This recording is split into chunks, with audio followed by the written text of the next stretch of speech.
Hey everybody, this is Brett, and I would like to remind you to not buy into the fear mongering.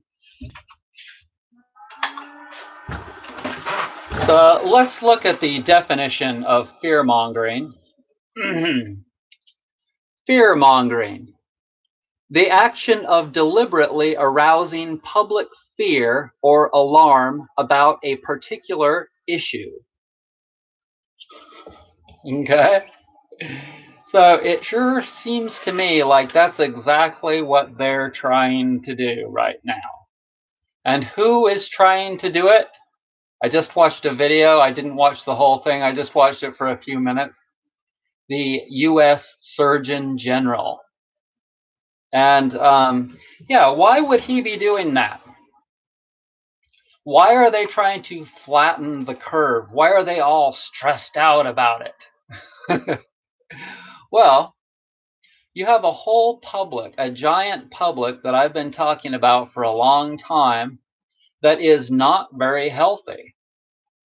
And so a lot of them are thinking to themselves that they're going to get a massive influx of these unhealthy people into their system. And a lot of them have health insurance and they expect to get treated, right? And so they're really afraid. But the deal is, like I told you before, that they really have brought this on to themselves on both sides. The medical industry and the junk food eaters and people that just don't take care of themselves, they all brought this on to themselves. Okay, so I say to you people, do not buy into the fear mongering, especially if you're a healthy individual. Now, if you have some underlying conditions, you had better not catch the coronavirus. If you're a smoker or a vapor, if you have a lot of respiratory, any kind of problem like that, then I would say probably, yeah, you should be a lot more careful. Does that mean that you shouldn't go to the beach? I just saw another video with a woman. There weren't very many people at the beach, and they asked her, are you worried? An old woman. They said, are you worried about catching anything? And she says, no. She's sitting there with the breeze blowing, and she's sitting in the sunshine, building vitamin D in her skin. And what are the chances of someone catching the coronavirus if they're sitting on the beach with not very many people there? See, fear mongering. Okay. So after this is all over, I'm telling you, we're going to look back on this and we will have learned a lesson. We will have learned a real lesson to not just buy into what the government or the medical industry is telling us. Okay, so you're watching a health channel here. You're watching a health channel. That does not mean that all of you are all that healthy. It could mean that a lot of you are, because you've been into this for a long time like me, and you've rebuilt, to a degree, your health. But you may be still somewhat susceptible. But others are really weak. It just depends on who you are. But this is still a health channel. And this health channel is all about truth. This health channel is all about the real thing, the real deal. Okay? And the real deal is that you need to go to the store. And if you're really susceptible, maybe somebody else will go to the store for you. The store is the main place that many people will get the coronavirus because they're not washing if somebody else is ringing you up, they're not washing their hands in between each order. And so somebody else's germs may be passed on to your food or your cans or your packages, etc., etc. Okay, so I go through the U-scan, and when I get to the U-scan, I take out my big roll of paper towels and my spray bottle, and I spray that whole thing down. I spray a big wad of paper towels, and then I wipe it all down really well.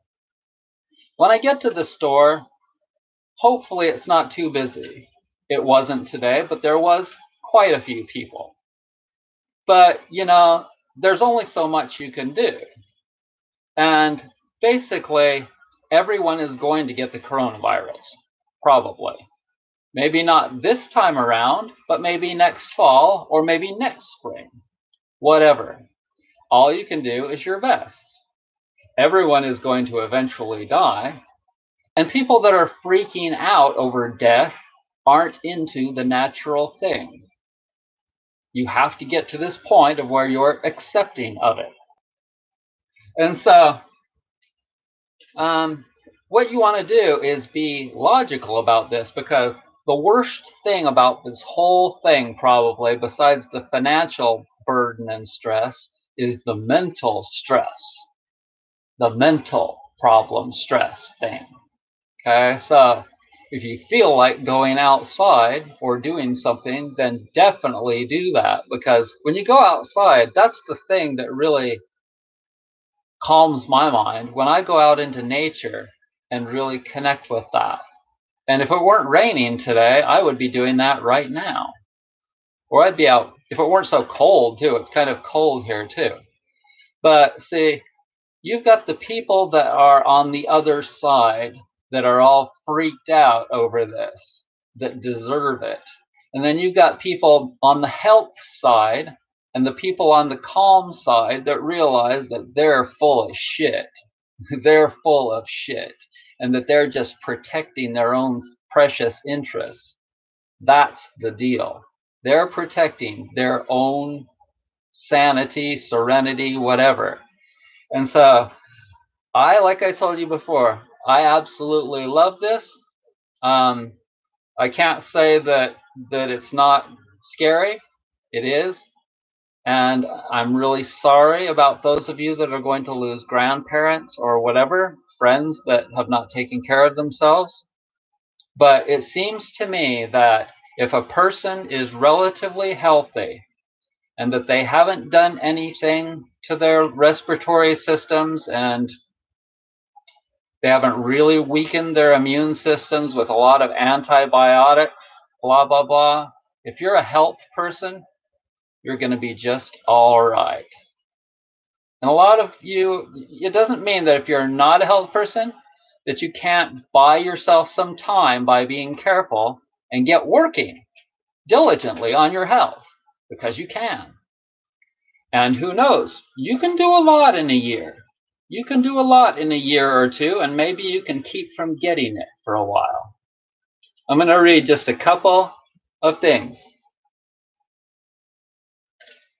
Yes. Thanks, Classic Girl and Misa and Diana. Exactly. They're trying to freak you out to save their own asses.